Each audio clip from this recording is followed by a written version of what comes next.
तैयारियों का जायजा लेने के लिए 64 देशों के राजनयिक आज हैदराबाद पहुंच गए। वे भारत बायोटेक और BL लिमिटेड का दौरा करेंगे। पहले ये दौरा 4 दिसंबर को ही होना था, लेकिन बाद में इसे टाल दिया गया था। देश में मंगलवार को 32,061 नए केस आए। ये लगातार 10वां दिन है जब 40,000 से कम मरीज मिले हैं और 36,537 मरीज ठीक हो गए, जबकि 402 संक्रमितों की मौत हो गई। इसके साथ ही एक्टिव केस यानी इलाज करा रहे मरीजों की संख्या में 4,899 की कमी आई है। बीते 10 दिनों में 75,654 एक्टिव केस कम हुए हैं। देश में अब तक 97.35 लाख केस सामने आ चुके हैं।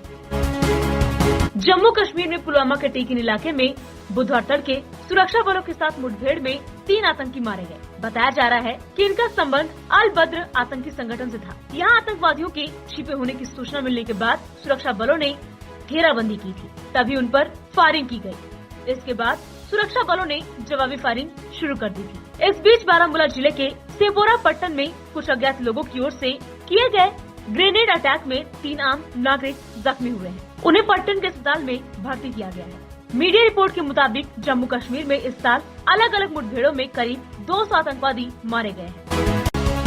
हेल्थ जर्नल लासेन ने ऑक्सफोर्ड और एस्ट्राजेनेका की वैक्सीन के ट्रायल की पहली पूरी रिपोर्ट पब्लिश की है। ये दुनिया की किसी भी वैक्सीन के तीसरे फेज की ट्रायल के बाद पब्लिश हुई पहली रिपोर्ट है। इसके मुताबिक ट्रायल में शामिल 24,000 लोगों में से सिर्फ 3 लोगों पर असर अच्छा नहीं रहा। इसे लगाने के बाद किसी भी वॉलंटियर को न तो अस्पताल में भर्ती कराना पड़ा और न किसी की मौत हुई। कोवैक्सीन बिना लक्षण वाले संक्रमण को रोकने में भी 27% कारगर रही। लैंसेट के मुताबिक यूके और ब्राजील में 11,636 लोग ट्रायल में शामिल हुए।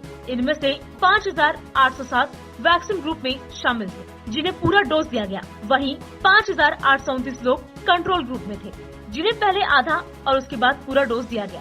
इस ट्रायल में वैक्सीन 70% कारगर रही।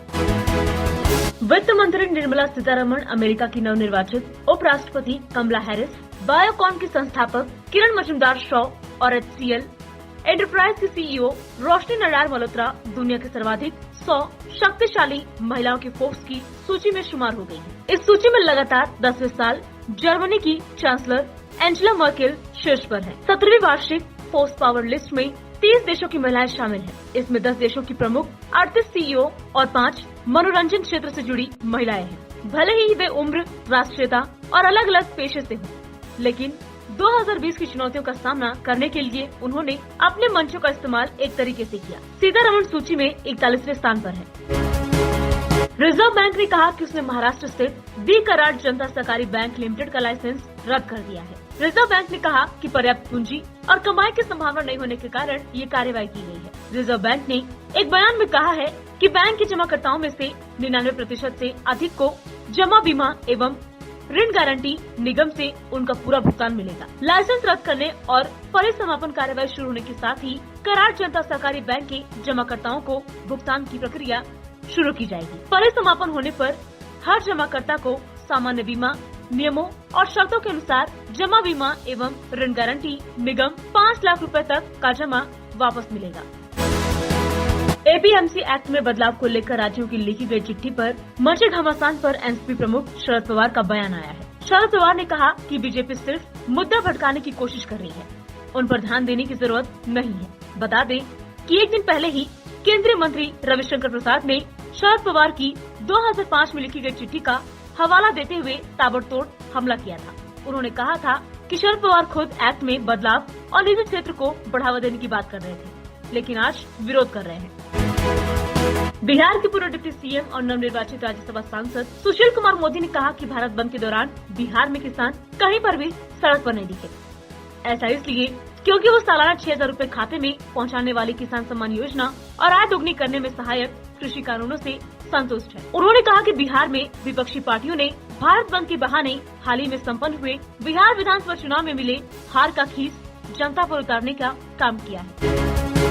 गुजरात के अहमदाबाद में केमिकल कंपनियों में आग लगने का मामला सामने आया है। शहर के मतवा विसोल रेलवे फाटक के पास मातंगी इंटरप्राइज और एक केमिकल कंपनी में मंगलवार देर रात भीषण आग लग गई। कुल 6 कंपनियां आग की चपेट में आ गयी। सूचना मिलने के बाद फायर ब्रिगेड के 45 टैंकर और करीब 100 फायर कर्मियों ने मौके पर पहुंचकर आग पर काबू पाया। पुलिस टीम भी मौके पर पहुंची है। कंपनी में आग इतनी भयंकर लगी थी कि कई किलोमीटर दूर तक आग की लपटों को देखा जा सकता था। भिवंडी के रामनगर फातिमा नगर 100 फीट रोड के पास पावर लूम कारखाने के कपड़े के गोदाम में अचानक आग लगी। आग में जीवित हानि नहीं हुई, पर लाखों का कपड़ा जलकर राख हो गया। मिली जानकारी के अनुसार ये आग रात 1 बजे के करीब लगी। फायर ब्रिगेड को जाने की जगह न होने के कारण आग और ही बढ़ता चला गया और देखते ही देखते कपड़े का ताखा रखा पूरा गोदाम जलकर खाक हो गया। लाखों का कपड़ा पूरी तरह से राख बन चुका था। दमकल विभाग ने अथक प्रयास कर आग पर काबू पाया। एक्टर सुशांत सिंह राजपूत की मौत के मामले में ड्रग्स एंगल सामने आने के बाद एनसीबी काफी सक्रिय है। एनसीबी ने हाल में एक फरार आरोपी रीगल महाकाल को गिरफ्तार किया है और उसे आज अदालत में पेश किया जाएगा। एनसीबी ने रीगल के पास से 16 लाख का गांजा जब्त किया है। गिरफ्तार महाकाल अनुज केशवानी को ड्रग्स की सप्लाई करता था, जो आगे दूसरों को सप्लाई करता था। एनसीबी मिल्लत नगर लोखंडवाला में छापेमारी कर रही है। बता दें कि इस केस में एनसीबी 20 से ज्यादा गिरफ्तारियां कर चुकी है। इनमें कई ड्रग सप्लायर्स और डीलर्स हैं।